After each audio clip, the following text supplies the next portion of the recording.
അസ്സലാമു അലൈക്കും വറഹ്മത്തുള്ളാഹി വബറകാതുഹു. അൽഹംദുലില്ലാഹി റബ്ബിൽ ആലമീൻ വലാഖിബത്തു ലിൽ മുത്തഖീൻ ഫലാ ഉദ്വാന ഇല്ലാ അലൽ ളാലിമീൻ. ഇൻ ഉരീദു ഇല്ലൽ ഇസ്ലാഹ മസ്തതഅതു വമാ തൗഫീഖി ഇല്ലാ ബില്ലാഹ് അലൈഹി തവക്കൽതു വ ഇലൈഹി ഉനീബ്. ഏറ്റവും സ്നേഹം നിറഞ്ഞ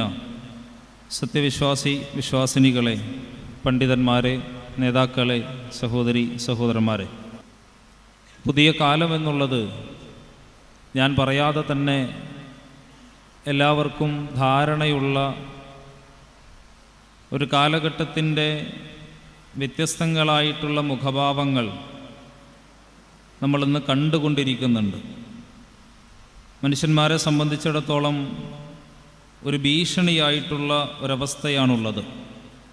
നമ്മുടെ സമൂഹത്തിൻ്റെ പോക്ക് എങ്ങോട്ടാണ് എന്ന് ചോദിച്ചാൽ ആധുനിക കാലത്തുള്ള കൗൺസിലർമാരടക്കം മൂക്കിൻ്റെ തുമ്പത്ത് വിരൽ വെച്ച് ആലോചിക്കേണ്ട ഒരു ഗതികേട് ഇന്ന് കേരളക്കരയിലുള്ള ആളുകൾക്ക് വന്നു ചേർന്നിട്ടുണ്ട് എന്നുള്ളത് ഒരു യാഥാർത്ഥ്യമാണ്.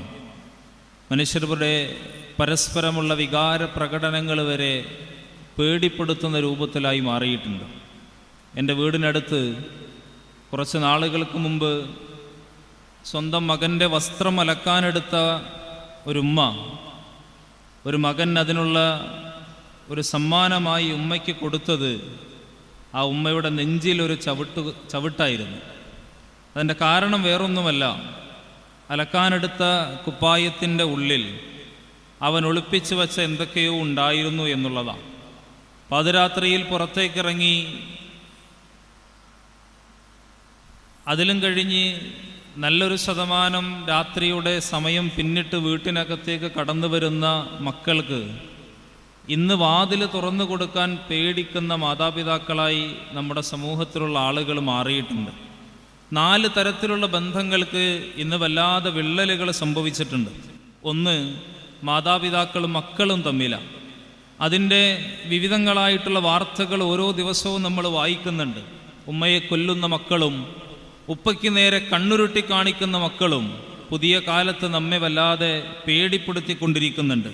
2, അധ്യാപകരും വിദ്യാർത്ഥികളും തമ്മിലാണ്. കുറഞ്ഞ ദിവസങ്ങൾക്ക് മുമ്പ് പാലക്കാട് നിന്ന് നമ്മൾ കണ്ട ഒരു വാർത്ത അപ്രകാരമുള്ളതാ. ഒരധ്യാപകൻ എന്നുള്ളത് ആരാണെന്നും അവന് ഈ ലോകർക്ക് സമ്മാനിച്ചു കൊണ്ടിരിക്കുന്ന ഏറ്റവും വലിയ നീതിയുടെയും നൈതികതയുടെയും മൂല്യങ്ങൾ എത്രത്തോളം ഉന്നതിയിലുള്ളതാണ് എന്ന് പോലും വകവെക്കാതെ ആ അധ്യാപകൻ്റെ നേർക്ക് കയർക്കുന്ന ഒരു വിദ്യാർത്ഥി.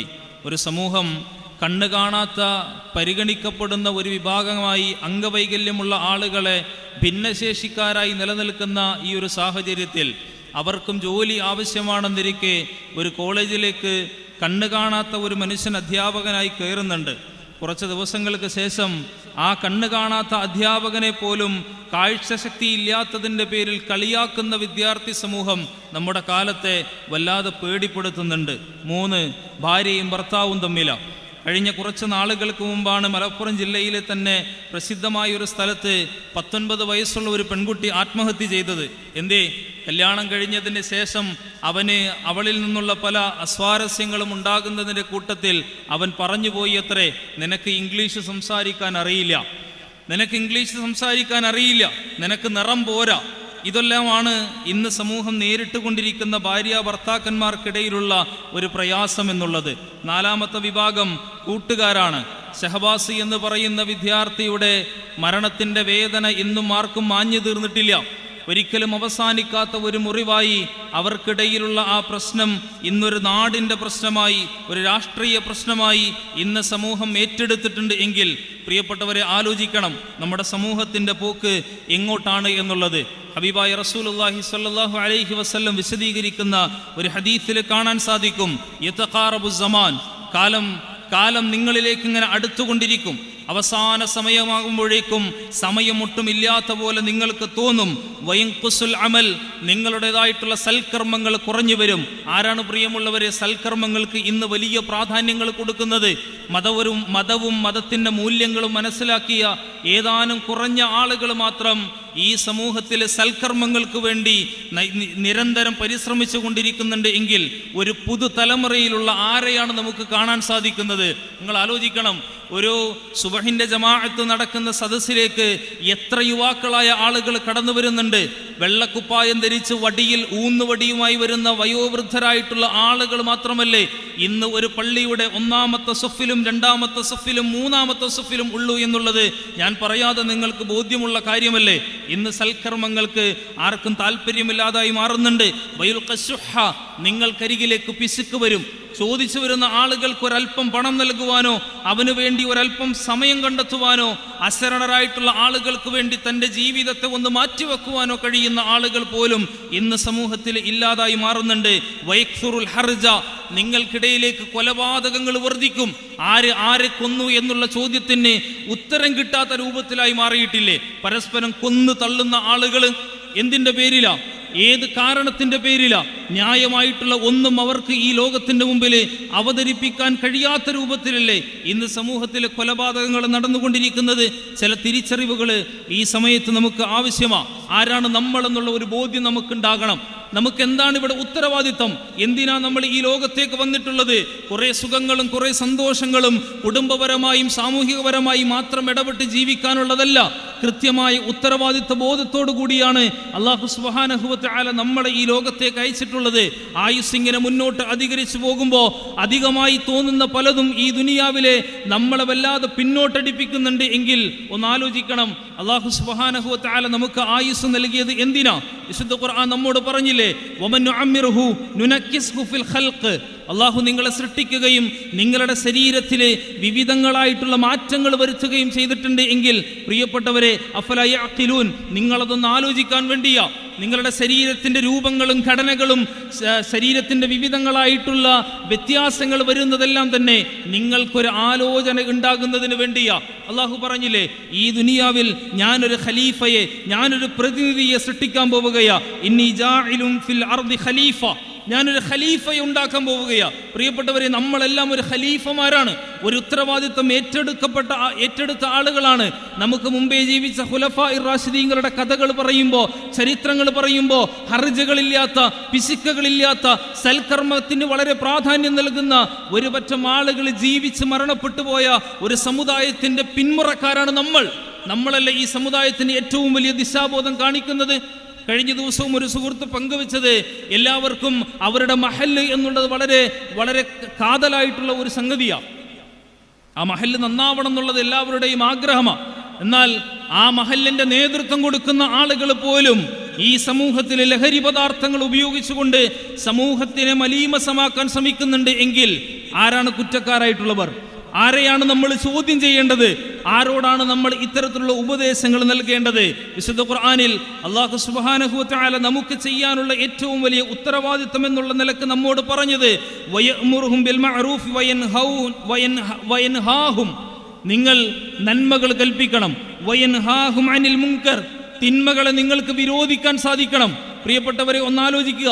നമ്മുടെ കുടുംബത്തിൽ നടക്കുന്ന അനാചാരങ്ങളാണെങ്കിലും ഈ സമൂഹത്തിൽ നടക്കുന്ന അധാർമിക പ്രവർത്തനങ്ങളാണെങ്കിലും നമ്മൾ പറയുന്നൊരു വാക്കില്ലേ, അതൊക്കെ അവരുടെ കുടുംബത്തിലാ, എൻ്റെ വീട്ടിലേക്കൊന്നല്ല. നിങ്ങൾക്ക് ആരെയാണ് വിശ്വാസം?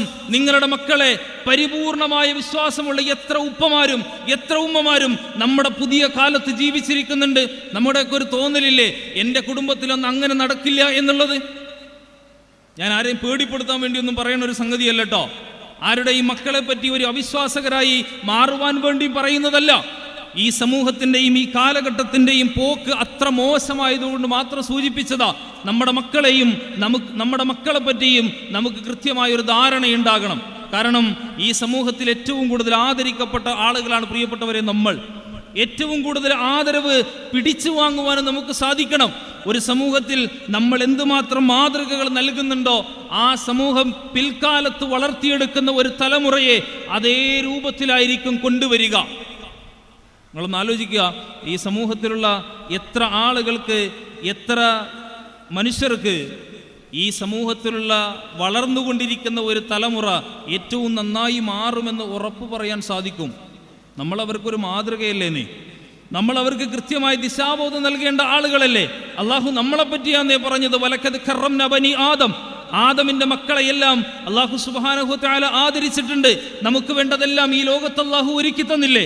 നമുക്ക് വേണ്ട സുഖങ്ങളും സൗകര്യങ്ങളും ആർഭാടങ്ങളടക്കം അള്ളാഹു ഈ ലോകത്ത് സംവിധാനിച്ചിട്ടുണ്ട് എങ്കിൽ പ്രിയപ്പെട്ടവരെ, നമ്മൾ നാളെ തോറ്റുപോകരുത്. നമ്മൾ അള്ളാഹിന്റെ മുമ്പിൽ ഏറ്റവും വിജയിച്ച, ഉന്നതിയിൽ വിജയിച്ച ആളുകളായിട്ട് മാറണമെങ്കിൽ ഈ ദുനിയാവിലെ ജീവിതത്തെ പറ്റി നമ്മളൊന്ന് ആലോചിക്കുക. നമ്മുടെ ഉത്തരവാദിത്തം അത് പൂർത്തിയാക്കാൻ നമുക്ക് സാധിക്കുന്നുണ്ടോ? ഇന്ന് തറാവീഹിന്റെ പേരും പറഞ്ഞ് പുറത്തേക്ക് ഇറങ്ങുന്ന മക്കള് പാതിരാവിലെ കയറി വരുമ്പോ ഏതൊക്കെ ഉപ്പമാര് ചോദിക്കുന്നുണ്ട് എവിടെയായിരുന്നു എന്നുള്ളത്.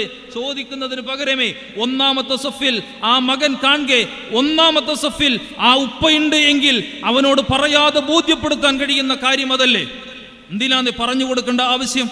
വാപ്പയും ഉമ്മയും പരസ്പരം ചോറുള്ള വായിൽ വെച്ച് കൊടുക്കണമെന്ന് പഠിപ്പിച്ച മതത്തിന്റെ വക്താക്കളാണ് നമ്മൾ. ഈ സമൂഹത്തിന് ഏറ്റവും വലിയ ദിശാബോധം നമ്മൾ അങ്ങനെയല്ലേ കാണിച്ചു കൊടുക്കേണ്ടത്? നാളെ പരലോകത്ത് വിചാരണ നടക്കുന്ന സമയത്ത് ഈ സമൂഹത്തിന്റെ ഇമാമുമാരോടൊപ്പം അല്ലാഹു സുബ്ഹാനഹു വ തആല എല്ലാവരെയും കൊണ്ടുവരുന്ന ഒരു സമയത്ത് ഫമൻ ഊതിയ കിതാബഹു ബിയമീനിഹി, ചില ആളുകളുടെ കൈകളിലായിരിക്കും അല്ലാഹു വലതുകരങ്ങളിൽ ഗ്രന്ഥം കൊടുക്കുക. ആ ഗ്രന്ഥം കൊടുക്കുന്ന സമയത്ത് അല്ലാഹു സുബ്ഹാനഹു വ തആല പറയുന്ന ഒരു കാര്യം, ഫഉലൈക യഖറഊന കിതാബഹും, നിങ്ങൾക്ക് നിങ്ങളുടെ കിതാബ് വായിക്കാം, ധൈര്യസമേതം വായിക്കാം, തൻ്റെ ഇടത്തോടുകൂടി ആർജവത്തോടുകൂടി വായിക്കാം. ഞാൻ വളർത്തിയെടുത്ത ഏറ്റവും നല്ല സമുദായമാണിത്, ഞാൻ വളർത്തിയ എൻ്റെ പൊന്നു മോനാണിത്. ഈ മോൻ ഒരു കാലത്തും വഴിപിഴക്കാത്ത രൂപത്തിലാണ് ദീന് കൊടുക്കേണ്ട സ്ഥലത്ത് ഞാൻ ദീന് കൊടുത്തിട്ടുണ്ട്. ഈ സമൂഹത്തിന് ആവശ്യപ്പെടേണ്ട ഇടപെടലുകൾ ഉണ്ടാകേണ്ട സാഹചര്യത്തിൽ അത് കൃത്യമായി നൽകാൻ എനിക്ക് സാധിച്ചിട്ടുണ്ട് എന്ന് അഭിമാനത്തോടു കൂടി പറയാൻ നമുക്ക് കഴിയണം. നമ്മുടെ സമൂഹത്തിൽ നടക്കുന്ന പ്രയാസങ്ങൾക്കെതിരിലും പ്രതിസന്ധികൾക്കെതിരിലും കണ്ണടക്കാൻ പ്രിയപ്പെട്ടവരെ നമുക്ക് കഴിയരുത്. നമ്മൾ അവർക്കെതിരെ ശക്തമായിട്ട് പോരാടണം. ഏതെല്ലാം രൂപത്തിൽ, ഏതെല്ലാം മാർഗത്തിൽ പോരാടാൻ സാധിക്കുമോ ആ മേഖലകളിലെല്ലാം പോരാടാൻ നമുക്ക് സാധിക്കണം. ധാർമ്മികപരമായി വിപ്ലവകരമായിട്ട് പോരാടണമെങ്കിൽ ആ രൂപത്തിലുള്ള പോരാട്ടങ്ങളും ചെറുത്തുനിൽപ്പുകളും നമ്മുടെ ഭാഗത്തു നിന്നുണ്ടാകണം. എന്തേ ബദർ നടന്ന സമയത്ത് ആ ബദറിനെ പറ്റി ചരിത്രത്തിലുള്ള പല ആളുകളും രേഖപ്പെടുത്തിയിട്ടുള്ളത് അതൊരു യുദ്ധമല്ല എന്നാണ്. അതൊരു യുദ്ധമല്ല, അതൊരു പോരാട്ടമാണ്, അതൊരു ചെറുത്തുനിൽപ്പിന്റെ പോരാട്ടമാണ്. ആ ചെറുത്തുനിൽപ്പിന്റെ പോരാട്ടം ഉള്ളത് കൊണ്ടാണ് കേട്ടോ പ്രിയപ്പെട്ടവരെ നമ്മളൊക്കെ ഇങ്ങനെ ഒരുമിച്ചിരിക്കുന്നത്. അതില്ലായിരുന്നുവെങ്കിലോ നമുക്ക് നാളെ പറയേണ്ടി വരും, ഒരു ചെറുത്തുനിൽപ്പ് ഞങ്ങൾ നടത്തിയതിന്റെ പേരിലാണ് ഒരു തലമുറ ഇങ്ങനെയായി തീർന്നിട്ടുള്ളത് എന്ന്. ഒരു ധാർമ്മിക പ്രസ്ഥാനത്തിൽ ഇടപെടുന്ന ഒരാളെന്നുള്ള നിലക്ക് നമ്മളെപ്പോലുള്ള ആളുകൾക്ക് മിണ്ടാതിരിക്കാൻ കഴിയില്ല. ഇടപെടേണ്ട കൃത്യമായ സ്ഥലങ്ങളിൽ ഇടപെടാൻ നമുക്ക് കഴിയണം. കാരണം നമ്മൾ ആരാന്നറിയോ? നമ്മൾ പ്രഖ്യാപിക്കുന്നൊരു പ്രഖ്യാപനമുണ്ട്, എൻ്റെ റബ്ബ് ഏറ്റവും വലിയവനാണെന്നും പറഞ്ഞ് നമ്മളൊരു 17 റക്അത്ത് നിർബന്ധ ബുദ്ധിയോടുകൂടി കൈകെട്ടുന്ന സമയത്ത് അതിനുശേഷം പ്രാർത്ഥിക്കുന്ന പ്രാർത്ഥനയിൽ നമ്മൾ ആവർത്തിച്ച് പറയുന്ന ഒരു വാക്യമുണ്ട് കൂട്ടരെ, വഅന മിനൽ മുസ്ലിമീൻ, വഅന മിനൽ മുസ്ലിമീൻ, ഞാൻ മുസ്ലിമാണോ? എൻ്റെ ജീവിതത്തിൽ കറകളഞ്ഞതായിട്ടുള്ള ഒരു തൗഹീദിന്റെ ആശയമുണ്ട്, അടിത്തറയുണ്ട്, കൃത്യമായ ധാരണയോടുകൂടിയാണ് ഞാൻ ജീവിക്കുന്നത്. ഈ സമൂഹത്തിന് ഞാൻ എന്ത് നൽകണം? ഈ സമൂഹത്തിനൊരു വിപത്ത് വന്നാൽ, ഒരധാർമികത വന്നാൽ, ഒരനാശാസ്യം വന്നാൽ, ഒരന്ധവിശ്വാസം വന്നാൽ, ഒരരാജകത്വം പേറുന്ന ഒരു സമൂഹമായി എൻ്റെ നാട് മാറിയാൽ അവർക്ക് ഞാൻ എങ്ങനെ കൃത്യമായ ദിശാബോധം നൽകണമെന്ന് എനിക്കറിയാം. കാരണം വഅന മിനൽ മുസ്ലിമീൻ, ഞാൻ മുസ്ലിമാ. ആ മുസ്ലിമായതിൻ്റെ അഭിമാന ബോധത്തോടുകൂടി ഇസ്സത്ത് നിലനിർത്തിക്കൊണ്ട് ജീവിക്കാൻ പ്രിയപ്പെട്ടവരെ നമുക്ക് സാധിക്കണം.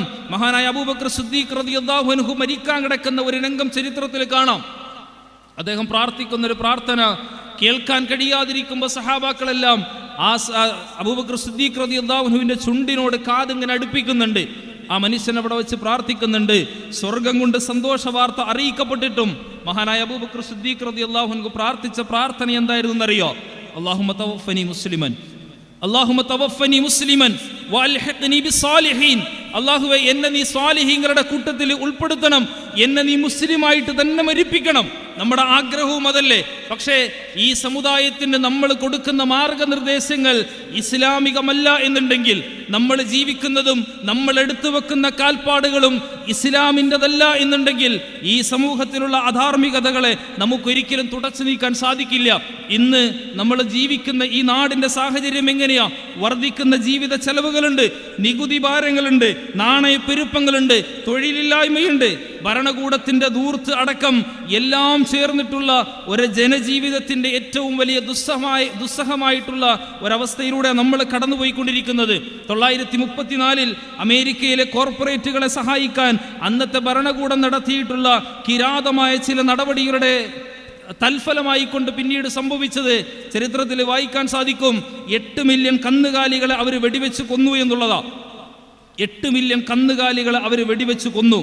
പാല് ഒഴുക്കിക്കളയുകയും മാംസം കത്തിച്ച് ചാരമാക്കുകയും മുന്തിരിച്ചെടികൾ നശിപ്പിച്ചു കളയുകയും ധാന്യങ്ങളും പഴങ്ങളും കുന്നുകൂട്ടി മണ്ണെണ്ണയൊഴിച്ച് കത്തിച്ചു കളയുകയും ഉരുളക്കിഴങ്ങടക്കം കടലിലൊടുക്കി ദരിദ്രർ അവ എടുക്കാതിരിക്കാൻ കാവൽ സേനയെ ഏൽപ്പിക്കുകയും ചെയ്ത ഒരു മുതലാളിത്ത ഭരണം നമുക്ക് ചരിത്രത്തിൽ വായിക്കാൻ സാധിക്കും. ഇന്ന് നമ്മുടെ കേരളത്തിൽ നടന്നുകൊണ്ടിരിക്കുന്നത് അത് തന്നെയാ. മദ്യം ഏറ്റവും വലിയ വിഷമാണ്, വിപത്താണെന്ന് എഴുതി വെക്കുന്ന ആളുകൾ അതേ ലേബലിൽ തന്നെ അത് വിൽക്കാൻ തയ്യാറാകുമ്പോൾ നമ്മളെപ്പോലുള്ള പ്രസ്ഥാനത്തിന്റെ പിന്മുറക്കാരായ ആളുകൾ വളരെ ശക്തിയോടുകൂടി മുന്നിട്ടിറങ്ങണം. അവർക്കെതിരെ ശക്തമായിട്ട് പോരാടണം. വിപ്ലവകരമായി എതിർപ്പുകൾ രേഖപ്പെടുത്തണം. പ്രതിഷേധിക്കേണ്ട സ്ഥലത്ത് ശക്തമായി പ്രതിഷേധിക്കാൻ ISM അടങ്ങുന്ന, KNM അടങ്ങുന്ന, MSM-ഉം MGM-ഉം IGM-ഉം അടങ്ങുന്ന എല്ലാ ധാർമ്മിക പ്രസ്ഥാനത്തിനും സാധിക്കണമെന്നുള്ളതും സാന്ദർഭികമായി ഓർമ്മപ്പെടുത്തുകയാണ്. എന്താണ് ഇതിനുള്ള ഒരു പരിഹാരം? മതം എന്നുള്ളത് മക്കൾക്ക് ഏറ്റവും വലിയ ആസ്വാദനമായിട്ട് മാറാനുള്ള സാഹചര്യം നമ്മൾ ഒരുക്കണം. നേരത്തെ ഞാൻ പറഞ്ഞില്ലേ, എവിടെ പോയി എന്ന് ഉപ്പ മക്കളോട് ചോദിക്കുന്നതിന് പകരം ഒന്നാമത്തെ സഫിൽ ആ ഉപ്പ ഉണ്ട് എങ്കിൽ ആ മകന് കണ്ടുപിടിക്കാനുള്ള ഏറ്റവും വലിയ ധാർമ്മികതയും അവൻ്റെ കുടുംബത്തിലുണ്ടാകും. നമ്മൾ ഈ സമൂഹത്തിലേക്ക് ഇറങ്ങണം. ചില ഇടപെടലുകൾ നടത്തണം. ഈ സമൂഹത്തിന് നഷ്ടപ്പെട്ടു പോയ ഏറ്റവും വലിയ മൂല്യങ്ങൾ ഏതൊക്കെയാണെന്ന് തിരിച്ചറിഞ്ഞ് അവർക്ക് വേണ്ടി കൃത്യമായി സമൂഹത്തെ നിലനിർത്താൻ, തലമുറയെ വാർത്തെടുക്കാൻ പ്രിയപ്പെട്ടവരെ നമുക്ക് സാധിക്കണം. ഒരു കാര്യം കൂടി മനസ്സിലാക്കുക, നമുക്കല്ലാതെ അത് മറ്റൊരാൾക്കും സാധിക്കില്ല. നമുക്കല്ലാതെ മറ്റൊരാൾക്ക് അത് സാധിക്കില്ല. ഞാൻ ആവർത്തിക്കുകയാ, നമുക്കല്ലാതെ അത് മറ്റൊരാൾക്കും സാധിക്കില്ല. എന്തേ?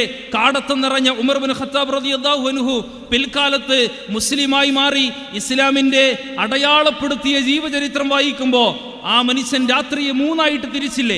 എന്തിനു വേണ്ടിയൊക്കെയായിരുന്നു? ഒന്ന് തൻ്റെ പ്രജകളെ സേവിക്കാൻ വേണ്ടിയാ, മറ്റൊന്ന് ഉറങ്ങാൻ വേണ്ടിയാ, മറ്റൊന്ന് അള്ളാഹുവിനോട് പ്രാർത്ഥിക്കാൻ വേണ്ടിയാ. നമുക്ക് പ്രാർത്ഥിക്കാൻ കഴിയണം. പ്രവർത്തനങ്ങളോടൊപ്പം അള്ളാഹു സുബ്ഹാനഹു വ തആലയോട് ആത്മാർത്ഥമായി പ്രാർത്ഥിക്കുക.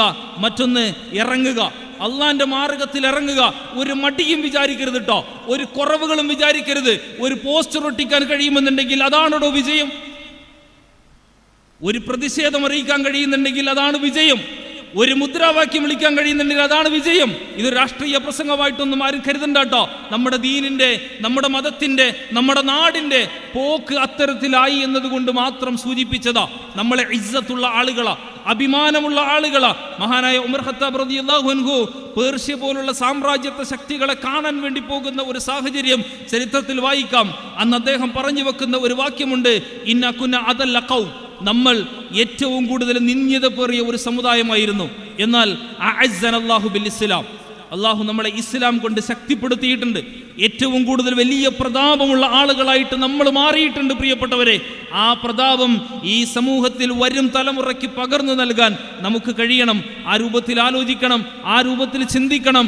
നല്ല ഒരു സമുദായത്തെ, നല്ല ഒരു തലമുറയെ വാർത്തെടുക്കാൻ പ്രിയപ്പെട്ടവരെ നമുക്ക് സാധിക്കണം. നല്ല കുടുംബ സംവിധാനങ്ങൾ ഉണ്ടാകണം. ഒരു യാത്ര പോകുമ്പോൾ എല്ലാവരും ഒരുമിച്ച് പോകാൻ തയ്യാറാകുന്നുണ്ട് എങ്കിൽ എനിക്കും എൻ്റെ കുടുംബത്തിനും യാത്ര പോകണം. എങ്ങോട്ടാണെന്നറിയോ? സ്വർഗത്തിലേക്ക്. എനിക്കെൻ്റെ ഉപ്പാന്റെ കൂടെ കയ്യും പിടിച്ച് സ്വർഗത്തിലേക്ക് പോണ ഒരവസ്ഥയെ പറ്റി നമുക്ക് സ്വപ്നം കാണാൻ കഴിയണം. എൻ്റെ കൂടെ എൻ്റെ ഭാര്യ ഉണ്ടാകണം, എൻ്റെ ഉമ്മ ഉണ്ടാകണം, എൻ്റെ മക്കൾ ഉണ്ടാകണം. ഒരുമിച്ച് ഒരേ ആവേശത്തോടു കൂടി സ്വർഗത്തിലേക്ക് പോകാൻ ഞാനും എൻ്റെ കുടുംബവും തയ്യാറാണെന്ന് പറയുന്ന ഏറ്റവും നല്ല മാതൃക നൽകുന്ന ഒരു കുടുംബമായിട്ട് നമ്മുടെ അയൽവക്കക്കാർക്ക് തോന്നുന്നുണ്ട് എങ്കിൽ ഒരയൽവക്കത്തും ഒരു നിലക്കുമുള്ള ഒരു കാടത്ത ശക്തികളും ഉണ്ടാകില്ല എന്നുള്ളത് നമുക്ക് പറയാൻ സാധിക്കും. ഉമർ ഖത്താബ് റളിയല്ലാഹു അൻഹുവിന്റെ ചരിത്രം വായിക്കുമ്പോൾ അദ്ദേഹം തൻ്റെ പ്രജകളെ സേവിക്കാൻ വേണ്ടി ഇറങ്ങിപ്പോകുന്ന ഒരു രാത്രിയിൽ ഒരു വീട്ടിൽ നിന്ന് വല്ലാത്തൊരു കരച്ചിൽ കേൾക്കുന്നുണ്ട്. അദ്ദേഹം അങ്ങോട്ട് പോയി അവിടെ ചെന്ന് നോക്കുമ്പോൾ അവർക്ക് കഴിക്കാൻ ഭക്ഷണമില്ല. തിരിച്ച് വീട്ടിലേക്ക് വന്ന് വലിയൊരു ചാക്കുമെടുത്ത് പോകുമ്പോഴേ ഭാര്യ ചോദിച്ചു, അത്രേ, നിങ്ങൾ എങ്ങോട്ടാ പോകുന്നേ? അദ്ദേഹം അതിന് കൊടുത്തൊരു മറുപടിയുണ്ട്, ഞാൻ സ്വർഗം നേടാൻ പോവുക, പോരുന്ന എൻ്റെ കൂടെ. ആ ഭാര്യയും ഭർത്താവും ഒരുമിച്ചിറങ്ങുകയും വരും തലമുറയ്ക്കുള്ള ഏറ്റവും വലിയ മാതൃകയായിക്കൊണ്ട് ഒരു കുടുംബ സംവിധാനങ്ങൾ എങ്ങനെയായിരിക്കണമെന്നുള്ള ബോധ്യപ്പെടുത്തൽ മഹാനായ ഉമർ ഖത്താബ് റളിയല്ലാഹു അൻഹു നമുക്ക് നൽകുന്നുണ്ടെങ്കിൽ, ചരിത്രത്തിൽ ഇനിയും പറഞ്ഞാൽ തീരാത്തത്രയും കഥകളും സംഭവങ്ങളും നമ്മുടെ മുമ്പിലുണ്ട് എങ്കിൽ, പ്രിയപ്പെട്ടവരെ, വരും തലമുറ എന്ത് ചരിത്രങ്ങൾ പറയുമെന്നുള്ള കാര്യം കൂടി നമ്മളൊന്ന് ആലോചിക്കുക.